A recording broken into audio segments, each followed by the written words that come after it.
Welcome to the party, pal. I am Commander Tom. This is Stardew Valley Fall Festival.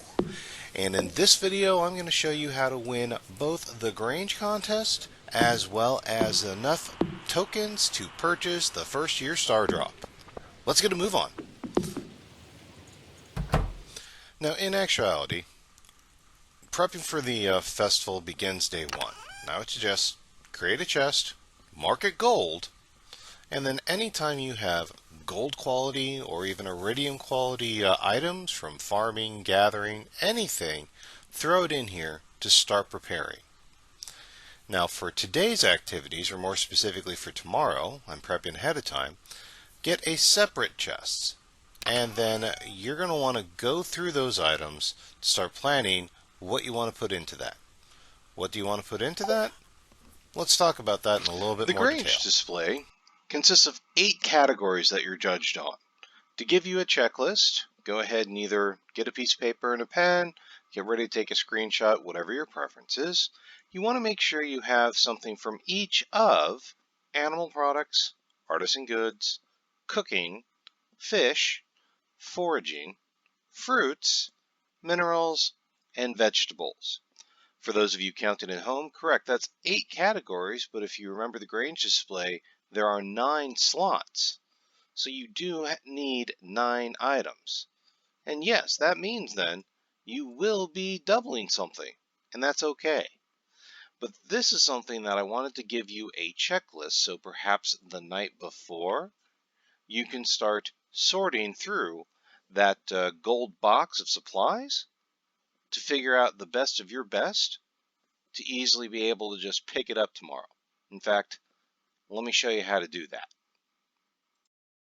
So let's start from the top here. Let's go back to our gold box. We need an animal product here. Now the two common most items you'll encounter will be milk and eggs, and specifically brown and more specifically large. So of those common items, first year type materials, I would go with any gold star large brown egg that you've received. When in doubt in animal products or any of these things, but especially animal products and food products, take a look at the energy and the health points on it. And generally, the larger those numbers, the better the score will be. Gold star, proper category, and the best scores from that. Just to help you out on what to decide, what to make your decisions. Let's go ahead then. Next category is artisanal goods. Let me take a look at what we've got for that. That's the one you're going to need to plan ahead because your best items are the ones that you need to age, like wine and jellies. So that's a reason to get those items built in a little bit quicker to actually make some of those. I know I've at least got one jelly in here, and I'm almost confident I've made a wine. Let me see if I've pulled it out of the barn yet. That's where I'm keeping my kegs right now. You can tell Robin's making my house upgrade. So, let's see here. Give you a brief look of what my farm looks like these days. I am working very strongly on getting that greenhouse done this month. And you can see I've already gotten a shroom tree. Good, I've got 2 bottles of wine. Excellent. I just need 1 right now for this lesson. Let me go ahead and shove this into the Grange display. Thing I do like about the Grange display is that after I'm done with it, so long as I remember to clear it off, I still get all these items back. So I'm more than happy to contribute a bottle of wine. Okay, the next major category we want to talk about is fish. And this is a similar situation to the cooking I was telling you about. Is that you want to go through whatever fish that you've collected throughout the year. You want to make sure that you are collecting the gold star, and you're collecting iridium if you have that. And then the big variable that you want to compare by is going to be, again, energy and health. Most specifically, it's actually the gold that they're judged by, how much they're worth to sell. But I think the easier way to judge that at home is take a look at the stats of the health and the energy, because generally, the higher those stats, the more expensive that they'll sell for, so the more points they'll bring you in the Grange contest. Technically, I suppose you could, a day or so before this, go down to Willie's and get a specific price check, but I think that's a little overkill when you have an option that you can do at home. Okay, next item up, foraging. And since it's so closely related, fruits, crops that you pick up while you're walking around, as well as crops that you grow.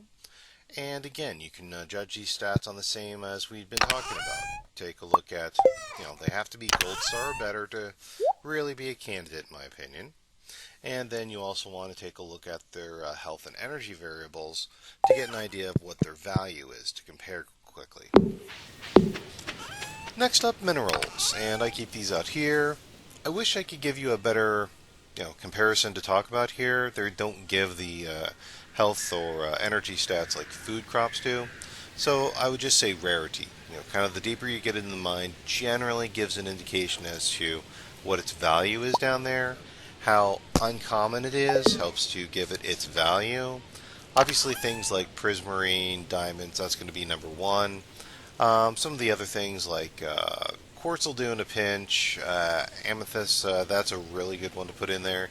I think this year, though, my aquamarine is going to be the winner. So that's just some things to think about. Keep a few of those minerals for the contest, especially if you get yourself a diamond. Keep one or two of those available so that when you get a couple statues later in game, you can just kind of keep diamonds coming in. But that's just sort of, you know what? I'm going to go ahead and go with Amethyst this year because I think we all recognize that we want to keep that. Or Abigail if for no other reason. So usually that's a good value that we. Then for the eighth category, we now need to look into vegetables. And this is probably going to be the easiest thing because that's one of those things that you grow pretty much throughout the entire year. Again, you have the same stats that you can look at as you look at for most of the edibles. You can go ahead and go through that. I'm going to go ahead and drop a pumpkin in here, just because from experience I know that's usually a good one to put into. Pumpkin is great on the scores. And finally then, for the ninth category, I'm going with a second bottle of wine. I'm going to get the mayor drunk!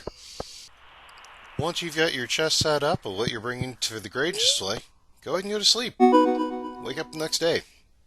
As you can tell, I did some editing out of my chores throughout the day. No need to bore you with that. You're here to learn how to win the Grange display. Let's go ahead and skip to the next day. Okay. Can we appreciate something here? Can we appreciate that Robin moved me and my entire bed into this room while I was still asleep in it? Do you know what level of creepers that is to me? Once you're ready to hit the fair, pick everything up. Nothing special here. Order does not matter. I always bring my hoe with me, I just do. But just double check the count, make sure you've got 9 items, make sure we're not forgetting to fill any slots. Let's go to... So here we are at the fair, and this is nothing crazy at this point, alright? Basically, we've done the hard part already of choosing the winning items. You go to your Grange display, and we drop it in. Now, order does not matter. This is pure math, so you're going to get the same score however you line it up. I'm putting this in just to satisfy my own aesthetics, basically because of the colors and stuff. Take a shot if you want. That's what we're looking at. Hey, Marnie. I tried my best, but my display is pretty weak compared to Pierre's. Oh, don't get me started on Pierre's.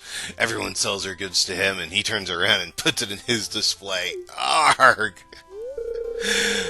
Well, maybe the judges will give me bonus points for the massive wheel of cheese. I love that massive wheel of cheese.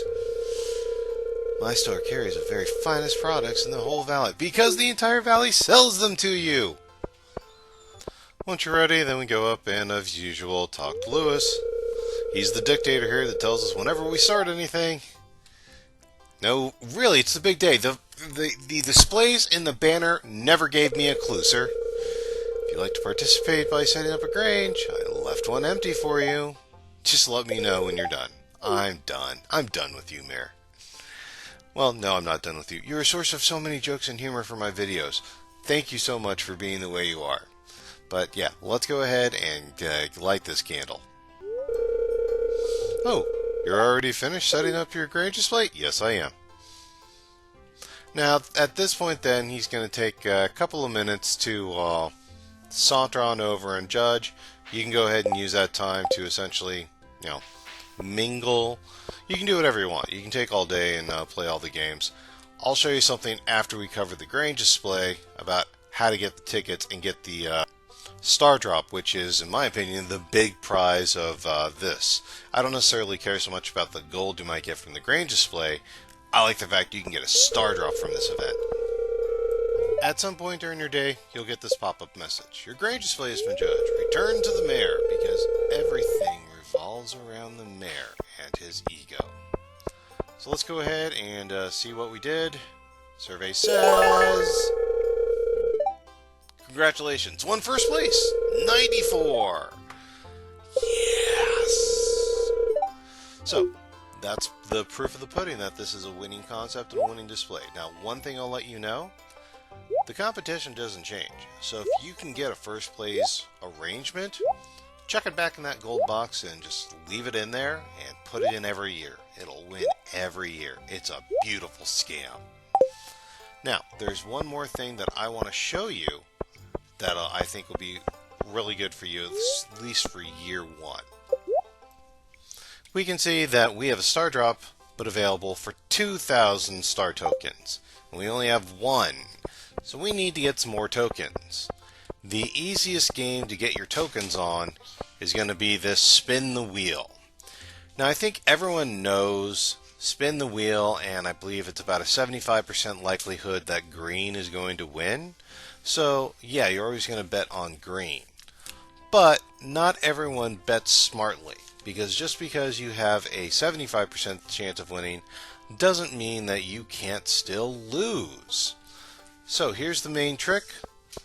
Never bet more than half of your tokens. So right now I've got 1,000. I'm going to go ahead, half is 500, so I'm going to go ahead and drop 400 down just to err on the side of caution. We're going to see what I can do here. I absolutely want $2,000 for star tokens, but I wouldn't mind picking up the rare crow either, just to start collecting those. And case in point, see, I lost right out of the gate. This is why you keep it conservative with less than half, and you just increment your way up there. So I'm going to go for 200 this time around. Survey says...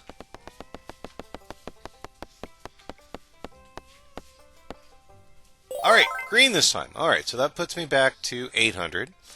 Alright. I think we're going to go ahead and this time around go to 400. That is half, but, you know, you don't want to exceed half. You always want to be able to make sure you've got tokens to recoup your losses.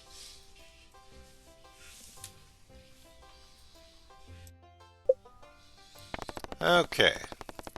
See what the big wheel says. No Emmys, no Emmys. Winner! Alright, so that puts us up to 1,200. We are now in profit, but we have goals here. So now that we have 1,200 up there, I'm going to go ahead and put 500 on the board.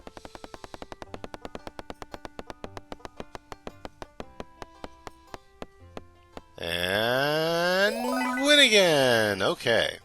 So that takes us to 17. Again, the goal is 2,000 plus. I forget how much the rare crow is, but I'm going to go ahead and keep with this sort of system. Keep your bets under half of your tokens so you have fallback to claw your way back up on. This spin is a winner and gets me to 2,500. Alright, I have enough for the Stardrop here. Well, let's go ahead and see if we can't get myself enough then for the rare crow. How pedantic do I want to be with my math? I'm just going to do 1,000 this time. And I think this will do it. I can't believe the rare crow is that expensive. I didn't do the math or look on it. I just know it's there. Survey says winner 3,500. Let's go check on stuff right now. That is not bad right there. Most importantly, I want my Stardrop. And winner says dibs. Oh, and the rare crow's mine too. I have the power. found a Stardrop. You feel an unwavering connection to the valley itself. Your energy is increased. And let's go ahead and pick up that rare crow. Yeah, I'm not going to use the star tokens literally anywhere else, so might as well. That's good for now. And that is how you win the Stardew Valley Fair. If you like what you saw, if I just made you smile, leave a like and subscribe. I drop videos like this each week. I'm Commander Tom. I will see you next time. Thanks.